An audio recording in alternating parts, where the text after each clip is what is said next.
사도신경으로 우리의 신앙 고백하도록 하겠습니다. 나는 전능하신 아버지 하나님, 천지의 창조주를 믿습니다. 나는 그의 유일하신 아들, 우리 주 예수 그리스도를 믿습니다. 그는 성령으로 잉태되어 동정녀 마리아에게서 나시고 본디오 빌라도에게 고난을 받아 십자가에 못 박혀 죽으시고 장사된 지 사흘 만에 죽은 자 가운데서 다시 살아나셨으며 하늘에 오르시어 전능하신 아버지 하나님 우편에 앉아 계시다가 거기로부터 살아있는 자와 죽은 자를 심판하러 오십니다. 나는 성령을 믿으며 거룩한 공교회와 성도의 교제와 죄를 용서받는 것과 몸의 부활과 영생을 믿습니다. 아멘.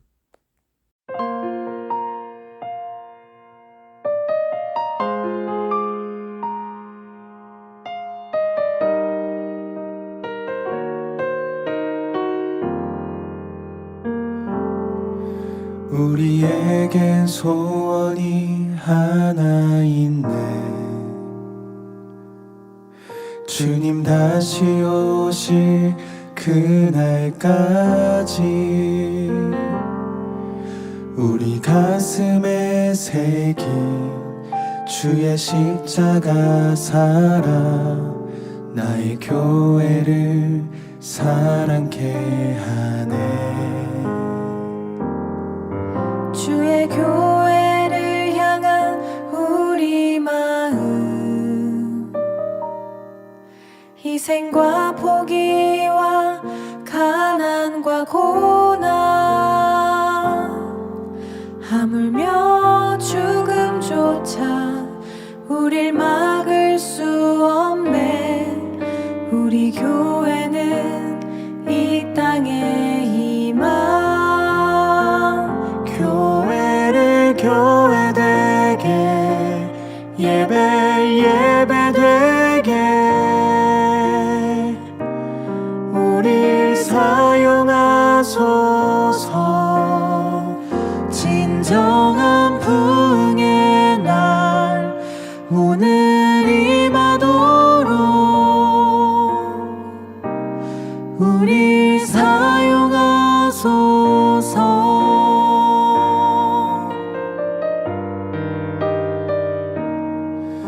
우리에겐 소원이 하나 있네. 주님 다시 오실 그날까지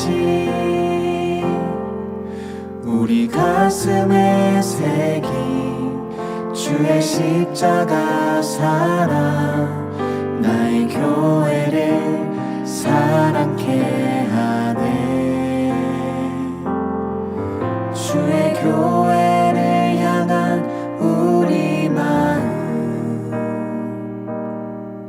희생과 포기와 가난과 고난, 하물며 죽음조차 우릴 막을 수 없네. 우리 교회는 이 땅의 희망. 교회 되게 예배 되게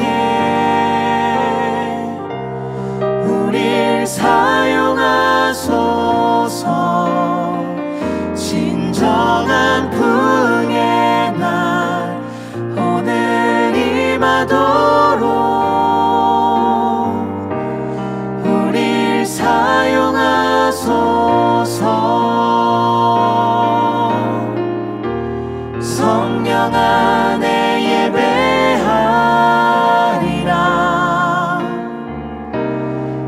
자유의 마음으로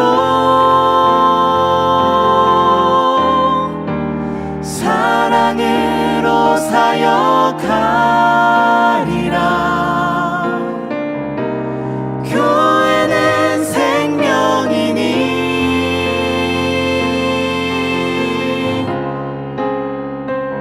교회를 교회되게 예배되게 우릴 사용하소서. 진정한 부흥의 날 오늘 임하도록 우릴 사용하소서. 교회를 교회되게 예배되게 우릴 사용하소서. 진정한 부흥의 날 오늘 임하도록 우릴 사용하소서.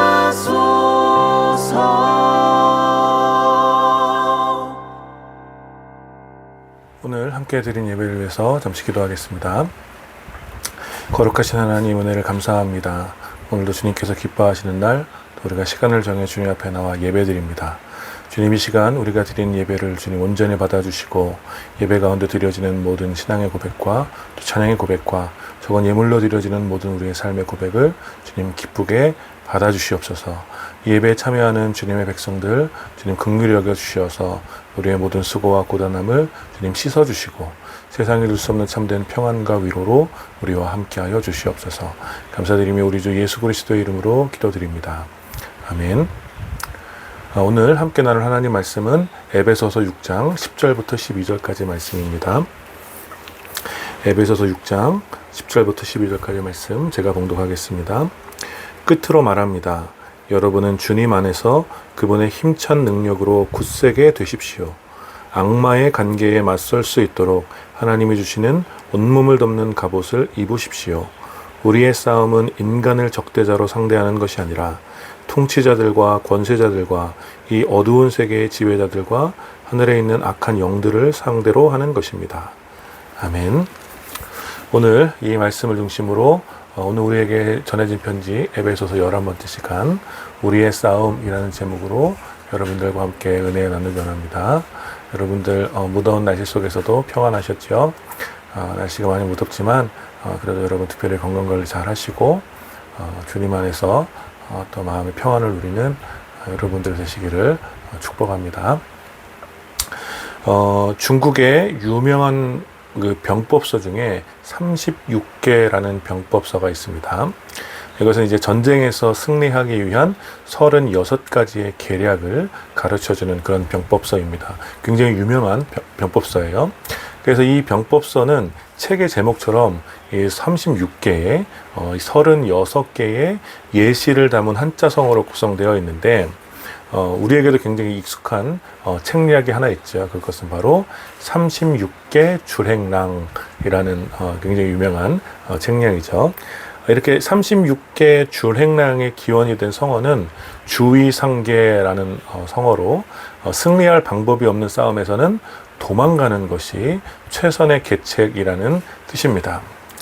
그 밖에도 이 36개라는 병법서에는 우리에게도 매우 익숙한 계책들이 꽤 많습니다.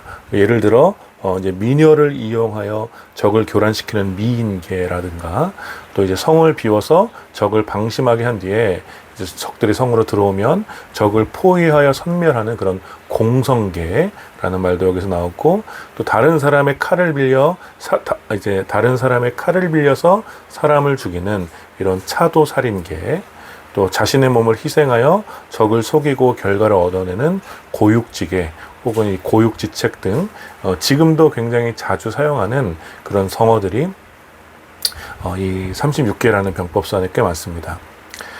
그런데 오늘 제가 이 36개라는 병법서 중에 여러분들에게 소개하고 싶은 그런 성어는 우리에게는 좀 별로 이렇게 유명하진 않지만 36개 중 7번째 계책인 무중생유라는 책략을 잠시 소개하려고 합니다.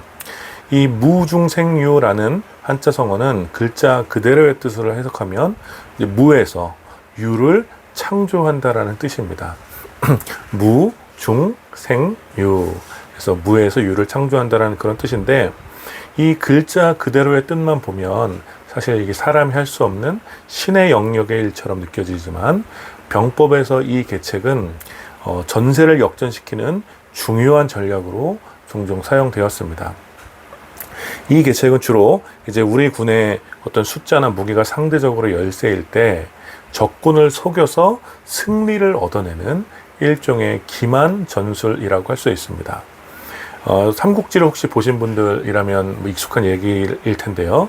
삼국지에 보면 이제 조조군과의 그 적벽대전을 앞두고 오나라 장군 주유는 이제 연합군으로 온 그 제갈량의 실력을 굉장히 의심했죠. 그래서 한 가지 테스트를 하는데 하루 낮 또 하루 밤의 시간을 주고 10만 개의 화살을 가지고 오면 이제 너희와 연합하겠다라고 제안을 합니다. 그 짧은 시간에 10만 개의 화살을 만드는 것은 이제 불가능한 일이죠. 그러나 제갈량은 이 제갈량은 엄청난 묘수를 써서 10만 개의 화살을 가지고 오죠.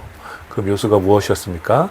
바로 이제 100척의 배에다가 허수아비를 이제 가득 실어서 안개가 자욱한 새벽에 적군이었던 조조의 진영으로 그 허수아비를 가득 실은 100척의 배를 띄워보내는 것이었죠. 이 조조의 군사는 육지에서는 누구보다 강했지만 수중전은 익숙하지가 않았어요. 그래서 조조군은 그 새벽에 잘 보이지 않는 그런 상황에서 허수아비를 보지 못한 채 접근해 오는 100척의 배가 적군인 줄 알고 거기다가 막 화살을 엄청나게 쏘아대기 시작하죠. 그래서 제갈량은 이제 그 배를 다시 회수해서 허수아비에 꽂힌 그 이제 화살을 수거해서 10만 개의 화살을 주유에게 보여주었죠. 즉 아무것도 없었던 이 허수아비 배를 통하여 적을 속여서 10만 개의 화살을 얻어낸 바로 이 계책이 바로 무중생유, 바로 36개의 7번째 계책이라고 할 수 있는 것입니다. 또 이러한 계책을 통해서 역사적으로 승리한 또 하나의 예가 있습니다. 그것은 당나라 중기에 있었던 안록산의 난, 여러분 잘 모르시는 분들도 있을 텐데 이 안록산의 난 때 승리한 이 장순이란 장군의 계책입니다. 이 755년에 이제 당나라에서 반란이 일어났는데 이 안록산을 비롯한 이제 반란군이 반란을 일으키게 됩니다. 그래서 계속해서 승리하게 됐고 그 공격 지역을 초나라 인근 옹구성까지 계속해서 반란군이 승리하면서 이 전장을 확장해 왔습니다. 장순이란 사람은 바로 이 옹구성의 수비대 대장이었는데 당시 반란군 한 4만 명이 이 옹구성을 함락시키기 위해서 옹구성 앞까지 왔습니다. 근데 이 옹구성에는 한 2,000명 정도의 군사가 있었는데 장수는 이 2,000명의 군사로 옹구성 안에서 바로 반란군 4만 명과 이제 대치했던 것이죠. 그 장순을 비롯한 옹구성의 군사들은 이제 이제 군사적인 열세가 있기 때문에 여러 작전을 사용해서 성을 사수하고자 했지만 절대적인 어떤 병력 수의 차이와 또 적군의 공격을 방어하는 과정에서 이 보유하고 있던 화살을 다 쓰고 말게 됩니다. 그래서 이런 절체절명의 위기 상황에서 이 장수는 바로 제갈량의 계책을 생각해냈습니다. 그래서 1000여 개의 허수아비를 만들어 검은 옷을 입힌 다음에 새벽에 이제 허수아비에다 줄을 매어서 성 밖으로 늘어뜨린 후에 마치 이제 기습이 시작된 것처럼, 공격이 시작된 것처럼 크게 함성을 지르도록 했습니다. 이에 이제 자고 있던 이 반란군이 굉장히 놀라가지고 허둥지둥 허수아비를 향해서 화살을 막 난사하기 시작했고, 장수는 이 계책으로 충분한 화살을 확보할 수 있었습니다. 그리고 장수는 다음날 새벽에도 같은 방법으로 허수아비를 내리고 함성을 질렀으나 이제 반란군이 한 번 속았기 때문에 더 이상 속지 않고 이번에는 허수아비가 내려와도 미둥도 하지 않았습니다. 그리고 장수는 또다시 세 번째 날 다시 허수아비를 내리고 함성을 질렀는데 반란군이 또 아무런 미동도 하지 않자 이 틈을 타서 장수는 진짜 병사를 내보내어 기습을 했고, 방심을 하고 있었던 반란군은 크게 패배하고 후퇴하게 된 역사적 그런 어떤 승리가 있었습니다. 그래서 이 옹구성의 수비대장 장수는 이렇게 열악한 상황 속에서도 이 무중생유의 계책으로 적군을 물리쳤으나, 이제 반대의 입장에서 보면 반란군은 장순의 이 계책에 속아서 진짜 적과는 제대로 싸워보지도 못한 채 허수아비에다가 화살만 넘겨준 채로 허무하게 패배하게 된 것입니다. 그러니 공격하는 편에서 무중생유의 계책은 열악한 상황을 이겨낼 수 있는 지혜로운 전략이 되지만, 수비하는 입장에서 어떻습니까? 이 계책은 진짜 적이 누구인지, 내 앞에 적이 허수아비인지 진짜 적인지 분별하지 못한다면 힘만 빼고 패배할 수 있다는 그런 경고를 주는 계책이라고 할 수 있는 것입니다. 그리고 오늘 우리가 함께 읽은 성경에서도 그와 같은 경고를 우리는 들을 수 있습니다.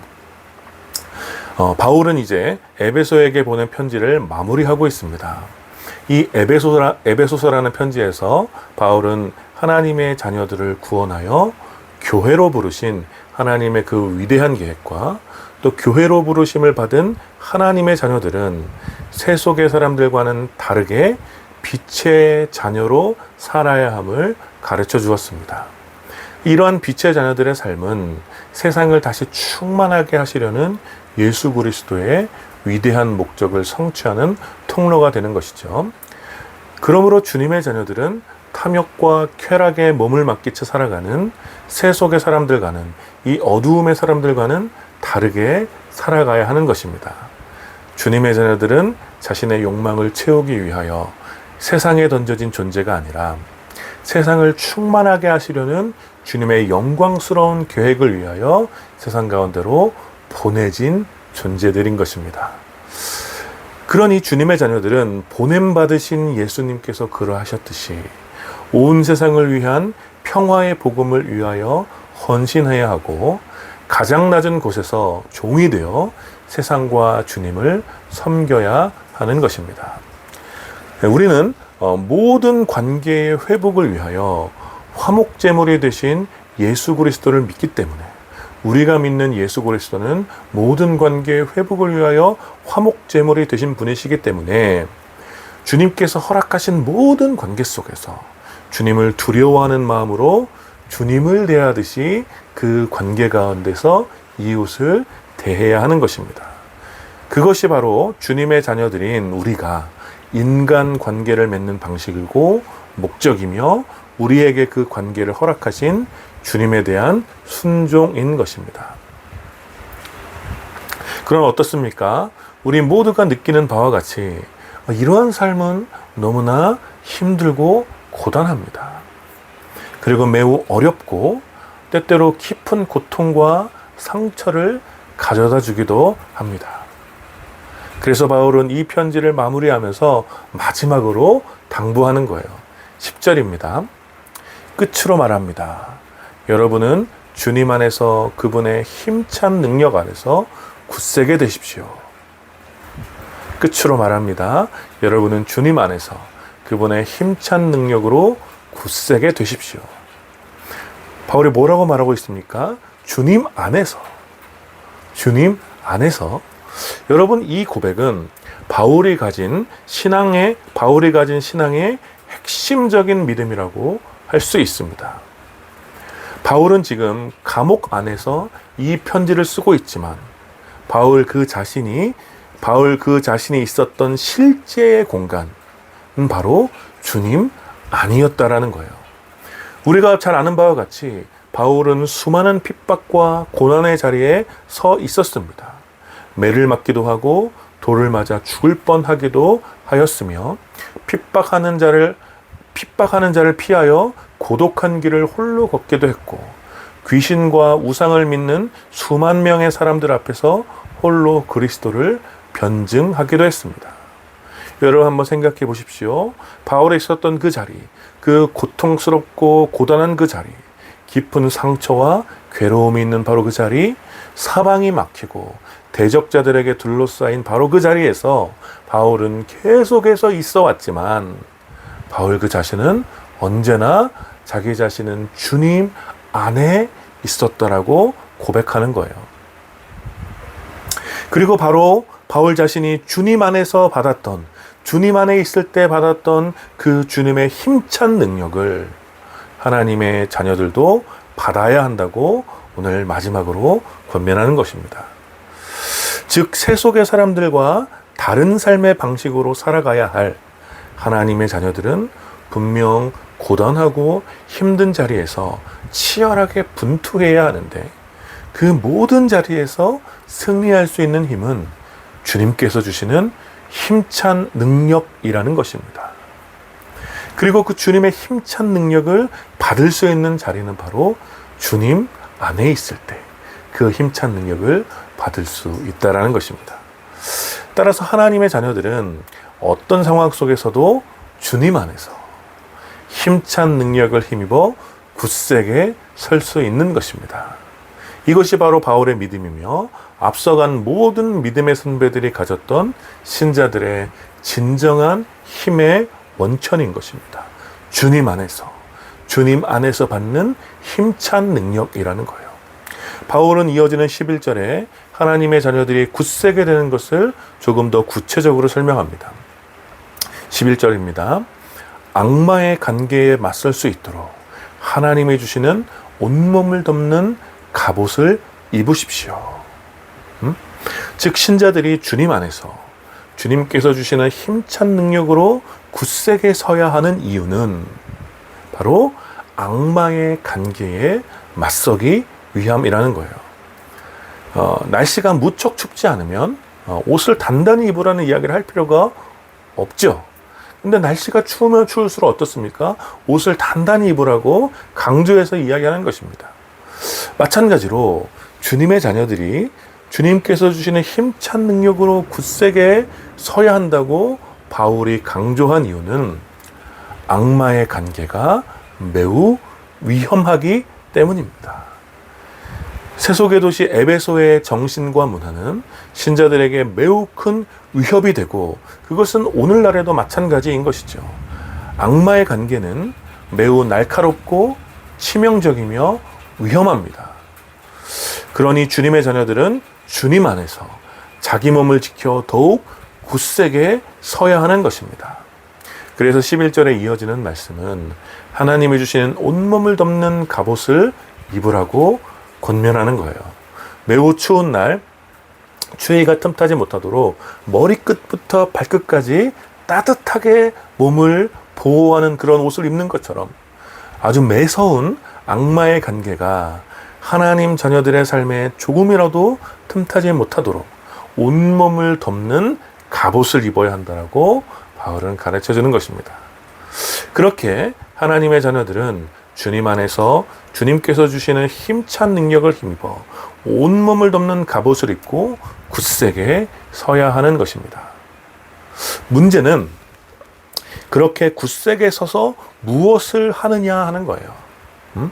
여러분, 하나님 자녀들은 그저 세상 가운데 서 있는 존재가 아닙니다. 여러분, 삶이라는 것은 운동력이 있고 움직이며 무언가를 향하여 또 어딘가를 향하여 끊임없이 나아가는 것입니다. 그래서 바울은 그리스도에 합당한, 복음에 합당한 삶을 살아내라고 권면하고 있는 거 아니겠습니까? 여러분, 갑옷이라고 하는 것은 명백하게 단지 안전하게 서 있기 위한 보호막이 아니라 어떠한 목적을 얻기 위한 치열한 싸움, 승리를 위하여 전진하는 병사들을 지켜주는 병기 중 하나라는 거예요. 따라서 하나님 자녀들은 주님께서 주시는 힘찬 능력으로 온몸을 지켜주는 갑옷을 입고 굳세게 서서 전진하며 싸워야 하는 것입니다. 그렇다면 누구와 어떻게 싸워야 하겠습니까? 하나님 자녀들의 싸움은 무엇에 대한 싸움입니까? 그것이 바로 12절에 나온 말씀입니다. 12절입니다. 우리의 싸움은 인간을 적대자로 상대하는 것이 아니라 통치자들과 권세자들과 이 어두운 세계의 지배자들과 하늘에 있는 악한 영들을 상대로 하는 것입니다. 그렇습니다. 하나님 자녀들, 우리가 싸워야 할 대상은 인간이 아니라 인간 뒤에 숨어 있는 보이지 않는 적들이라는 거예요. 그렇기 때문에 우리는 이것을 분별해야 합니다. 우리가 싸워야 할 진정한 적은 누구이며 무엇인지, 우리의 전투력을 어디에 무엇을 향하여 집중해야 할지 속지 말고 분별해야 하는 것입니다. 즉 지금 우리의 진짜 적은 어쩌면 무중생유의 계책을 쓰고 있는 것이라고 할 수 있다는 거예요. 허수아비를 앞세워 우리를 속인 뒤 진짜 적은 우리가 방심한 틈을 타서 혹은 우리가 지친 틈을 타서 우리를 노리고 있을지도 모른다는 거예요. 여러분, 어떤 의미에서 악한 세력이 점점 강성해지고 있는 것처럼 보이지만 오직 삼위일체 하나님께서는 이미 승리하셨고 완전히 승리하실 것입니다. 그러니 여러분, 영원한 의미에서 악한 세력의 실상은 패배한 자들이며 하나님 자녀들은 승리를 전하는 군사들인 것이죠. 따라서 여러분, 이미 패배한 악한 세력들이 내세울 수 있는 전략은 아주 뻔합니다. 그것은 바로 승리를 가장하여 속이는 속임수이며 기만이고 또 우리를 방심하게 하여 넘어뜨리는 전략뿐입니다. 그것이 바로 36개의 7번째 계략인 무중생유의 계책처럼 허수아비를 만들어 진짜 적을 헷갈리게 하는 것, 그리고 거기에다 결국 헛된 힘을 쓰게 하고 방심하도록 끊임없이 하나님의 자녀들을 유혹하는 것입니다. 그러니 하나님의 자녀들을 괴롭히는 그 사람들이 어떤 위치에서 어떤 방식으로 우리들을 괴롭히든지 그 사람 자체가 하나님의 자녀의 적이 아니라 그 사람을 그렇게 만든 진짜 적, 그 시대의 문화를 그렇게 사로잡은 진짜 적, 바로 온갖 타락과 쾌락에 사람들을 사로잡은 그 진짜 적은 바로 그 사람들 너머에, 그 사람들 뒤에 숨어 있다는 것을 우리는 분별해야 하는 것입니다. 그래서 오늘 이어지는 성경은 그 진짜 적에 대하여 이렇게 말하고 있습니다. 통치자들과 권세자들과 이 어두운 세계의 지배자들과 하늘에 있는 악한 영들을 상대로 하는 것이라고 오늘 성경은 이야기하고 있는 것이죠. 이것은 실제로 왕이나 정치인들을 말하기보다는 시대의 정신과 또 시대의 가치를 사로잡고 있는 인간의 삶을 좌지우지하는 그런 세력들을 의미합니다. 그러니 하나님 자녀들은 이렇게 숨겨진 진짜 적을 분별하여 상대해야 하는 것입니다. 사랑하는 여러분, 오늘 이 말씀은 우리의 삶에 매우 예리하게 적용되는 말씀이라고 할 수 있습니다. 우리의 역사는 오랜 또 붕당의 역사를 가지고 있고 또 세계 유일한 분단 국가라는 독특한 상황을 가지고 있기 때문에 우리는 우리와 다른 사람들, 다른 생각을 하는 사람들이나 그런 세력들에 대하여 적대시하는 경향이 매우 강한 문화 속에서 살고 있습니다.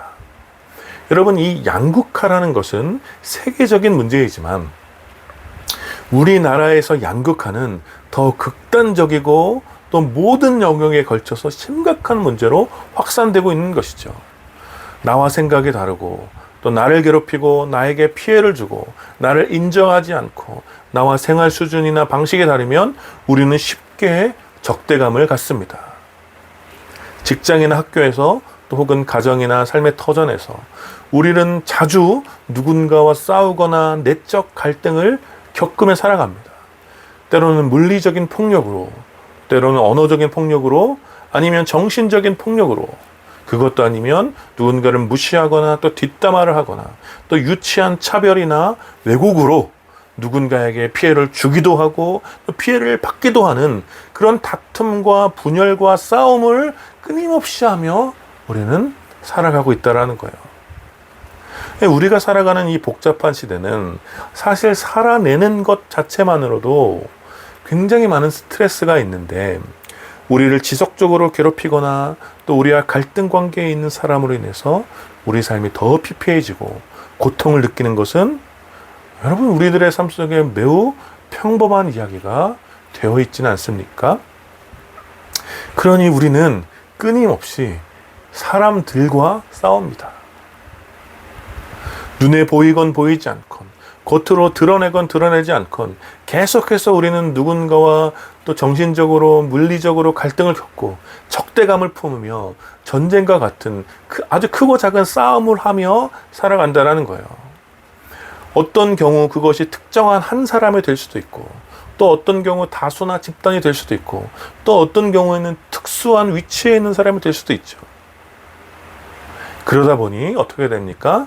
사람 자체가 우리의 적이 되고 그 사람을 향한 적대감과 미움이 우리 삶 속에 아주 거대한 문제가 되며 그 사람 때문에 당하는 고통과 괴로움이 우리의 기도 제목이 되고 그 사람을 향한 저주나 또 부정적인 마음이 우리의 소망이 될 때가 굉장히 많이 있습니다. 그러한 우리들에게 오늘 말씀은 매우 냉정하죠. 우리의 싸움은 인간을 적대자로 상대하는 것이 아닙니다. 하나님 자녀들의 적은 하나님 자녀를 괴롭히는 그 사람이 아니라는 거예요. 여러분, 연약한 인간의 마음은 어떻습니까? 연약한 우리들의 마음은 지금 나를 괴롭히고 나를 힘들게 하고 나에게 피해를 주고 나와 갈등이 있는 바로 그 사람과 어떤 방식으로든지 싸우고 싶지만 성경은 냉정하다라는 거예요. 우리의 싸움은 인간을 적대자로 하는 것이 아닙니다. 성경은 바로 그 사람 너머에 있는 진정한 적을 바라보라고 말해주고 있는 거예요. 하나님 자녀들은 우리를 괴롭히는 사람, 또 우리를 핍박하는 사람, 우리에게 고통을 주는 사람, 바로 그 사람 너머에 있는 통치자들과 건세자들과 이 어두운 세계의 지배자들과 하늘에 있는 악한 영들을 바라보고 진정한 적을 분별할 수 있어야 되는 것입니다. 타락한 인간은 본성적으로 거짓에 능하며 또 폭력적이고 분열과 갈등을 통해 자신의 탐욕을 채우려고 합니다. 그러나 그러한 본성에도 불구하고 하나님 자녀들의 사명은 그러한 타락한 인간 자체를 부정하거나 또 그러한 인간들을 대적하여 승리를 얻는 것이 하나님 자녀들의 사명이 아니라는 것입니다. 역사적으로 이러한 오해들은 계속 있어 왔습니다. 중세에 끔찍했던 마녀 사냥과 또 복음의 이름으로 흑인들과 아시안 노예를 착취한 기독교 세계의 역사가 그렇습니다. 무지했던 중세교회는 자신의 의견과 다르거나 또 피부색이 다르거나 또 교리가 다르거나 다른 종교를 믿는다는 이유로 그 사람 자체를 악마로 만들어 사냥했습니다. 그 시절의 종교 전쟁은 명백하게 사람을 향하고 있었고 그것은 지울 수 없는 기독교의 부끄러운 역사라는 거예요. 그러나 오늘 성경의 가르침은 우리의 싸움이 누구를 향한 것인지, 우리의 진정한 적은 누구인지 분명하게 가르쳐 줍니다. 타락한 사람 그 자체가 아니라 타락한 사람의 본성을 유혹하는 거대한 죄의 정신, 탐욕과 쾌락의 문화, 사람들에게 두려움과 위협을 가져다주는 소유와 물질에 대한 왜곡된 가르침, 또 타락한 사람의 연약함을 포로 삼아 헛된 우상을 섬기게 만드는 악한 종교성, 또 타락한 사람의 결핍을 부추겨서 허락되지 않는 것을 빼앗으려고 하는 그런 폭력성과 이기적인 정신들. 오늘 우리 시대를 사로잡고 있는 타락한 인간의 본성을 유혹하여 악한 행동들을 강화시키는 이 시대의 정신과 권력이 무엇인지 우리는 깨어서 살펴야 한다는 것입니다. 그리고 바로 우리들은 그것들과 싸워야 하는 거예요. 하나님의 자녀들이 원수를 용서할 수 있는 이유가 바로 여기에 있습니다. 악을 악으로 갚지 않고 선으로 악을 이길 수 있는 이유가 바로 여기에 있는 거예요. 우리의 악한 원수들은 우리를 괴롭힘으로 또 자신들의 힘과 권세로 우리를 이겼다고 생각하며 기뻐하지만 여러분 그들 역시 시대의 정신에 삶을 빼앗겨 비참하게 살아가는 비루한 인생일 뿐인 것입니다. 그러니 우리는 괴롭지만 그들은 불쌍한 것입니다. 우리는 고통스럽지만 그들은 소망이 없는 것이죠. 때때로 우리는 답답함에 울기도 하지만 그들은 그저 죽음의 바다에 홀로 떠있는 초라한 인생일 뿐인 것입니다. 그러니 우리는 그들과 다투지 않고 도리어 그들을 용서한 후에 그들을 조정하고 다스리는 시대의 악한 정신과 싸워야 하는 것입니다. 사랑하는 여러분, 이것이 바로 우리의 싸움인 거예요. 우리는 우리의 진정한 적이 우리를 속이기 위해 내어던진 우리의 눈앞의 사람들과의 싸움에 삶의 에너지를 낭비해서는 안 됩니다. 우리는 주님께서 주시는 그 능력을 힘입어 온몸을 갑옷으로 무장한 뒤에 이 시대의 악한 정신을 향하여 굳세게 서서 싸워야 하는 것입니다.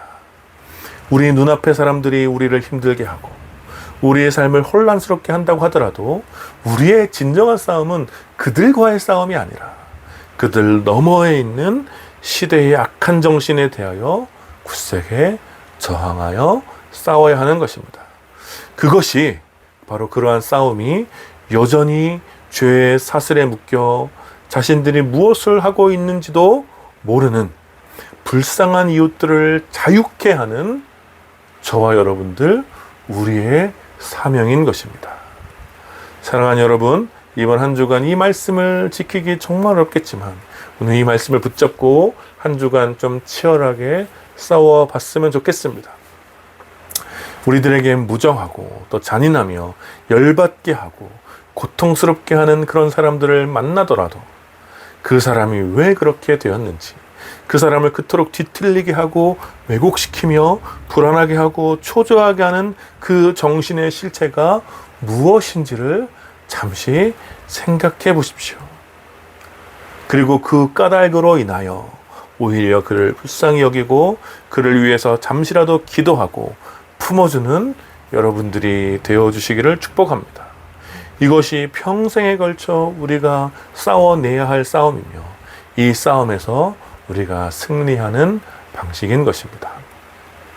사랑하는 여러분, 이번 한 주간 적의 속임수에 속아 헛되게 삶의 에너지를 낭비하지 말고 잘못된 적을 향하여 헛되게 삶을 낭비하지 말고 우리 시대의 악한 정신을 끊임없이 돌아보아 우리가 무엇을 위해서 기도하고 무엇을 향해 굳세게 서서 저항하며 싸워야 하는지 돌아보는 그런 한 주가 되시기를 마음을 다해 축원합니다. 아멘. 우리 시간 말씀을 기억하며 함께 기도합시다. 여러분을 힘들게 하고 어렵게 하는 그 사람과의 싸움을 멈출 수 있는 용기와 오히려 그를 불쌍히 여겨 그 사람 너머에 있는 진정한 적을 분별할 수 있도록 우리 지혜를 구하며 함께 기도하시고 또 우리 시대를 사로잡고 있는 악한 정신들을 좀 돌아보면서 우리가 혹시 그런 정신에 우리의 삶이 사로잡혀 있는 것은 아닌지 우리들의 모습도 돌아보면서 함께 기도하시고 우리가 평생에 걸쳐 진정으로 싸워야 할 적이 누구이며 무엇인지 깨달아서 주님께서 주시는 그 힘으로 굳세게 서서 끝까지 싸울 수 있도록 우리 주님의 능력을 구하며 말씀을 기억하면서 함께 기도합시다. 같이 기도하겠습니다. 거룩하신 하나님, 은혜를 감사합니다. 하나님, 우리가 매일매일 만나는 수많은 사람들 중 우리를 괴롭게 하고 우리의 고통을 주며 또 나와 생각이 다르고 뜻이 다르기 때문에 적대감을 품고 만나는 또 수많은 갈등 속에 만나는 사람들이 얼마나 많이 있습니까? 하나님, 우리가 오늘 말씀을 통해서 우리가 진정으로 싸우고 또 우리의 힘을 쏟아야 할 적대자가 이렇게 사람들이 아니라는 것을 다시 한번 깨닫게 됩니다. 하나님, 그 사람 너머에 있는 이 온 시대를 사로잡고 낚은 정신들과 하나님 아버지 그런 시대의 덕함 가운데 우리가 분별하여서 진정으로 우리가 싸워야 될 때마다 싸울 수 있도록 아버지 인도하여 주시고 하나님 평생에 걸쳐서 그러한 싸움을 할 수 있는 우리가 될 수 있도록 아버지 인도하여 주시옵소서. 우리가 주님 안에서 주님께 주신 힘을 굳세게 얻어서 끝까지 이 싸움을 할 수 있도록 아버지 인도하시고 하나님 아버지 이런 믿음을 가지고 우리를 괴롭게 하고 우리 힘들게 하는 자들을 기꺼이 기꺼이 용서하고 또 그들을 품어주며 그들 뒤에 있는 악한 세력들을 인하여 오히려 불쌍히 여길 수 있는 우리의 삶이 될 수 있도록 주님 우리와 함께하여 주시옵소서. 거룩하신 하나님 은혜를 감사합니다. 오늘 말씀을 함께 나누며 또 우리가 한평생 살아가면서 우리가 끝까지 주님께서 주시는 그 힘을 힘입어서 굳세게 서서 싸워야 할 대상이 누구이며 무엇인지 또 함께 말씀을 나누었습니다. 하나님, 우리를 괴롭히고 또 우리를 고통스럽게 하는 우리 눈앞의 사람들을 우리의 적으로 여기지 않도록 주님 인도하여 주시고 그들 너머에 있는 우리 시대를 여전히 사로잡고 있는 악한 또 정신과 또 시대의 잘못된 그런 욕망 가운데 하나님 아버지 우리가 끝까지 서서 주님의 말씀 가운데 주님께서 주는 힘을 힘입어서 끝까지 저항하며 싸울 수 있는 진정한 적과 싸울 수 있는 우리가 될 수 있도록 우리에게 지혜를 더하여 주시고 능력을 더하여 주시옵소서. 그래야 해서 하나님 아버지 우리가 우리를 괴롭히게 하고 우리를 힘들게 하는 그 원수까지도 사랑하며 악으로 악을 갚지 않고 선으로 악을 갚아 끝내 승리하는 우리의 삶이 될 수 있도록 이번 한 주간도 우리와 함께하여 주시옵소서. 감사드리며 우리 주 예수 그리스도의 이름으로 기도드립니다. 아멘. 지금은 우리 주 예수 그리스도의 은혜와 성부 하나님의 다함이 없는 사랑과 성령 하나님의 위로하심과 교통하심이 우리가 진정한 적을 분별하여서 우리가 싸워야 할 싸움을 또 당당하게 끝까지 굳세게 서서 싸우기를 다짐하는 주님의 모든 백성들과 또 이 예배에 참여하는 주님의 자녀들 가운데 이제로부터 영원까지 함께 있기를 축원하옵나이다. 아멘.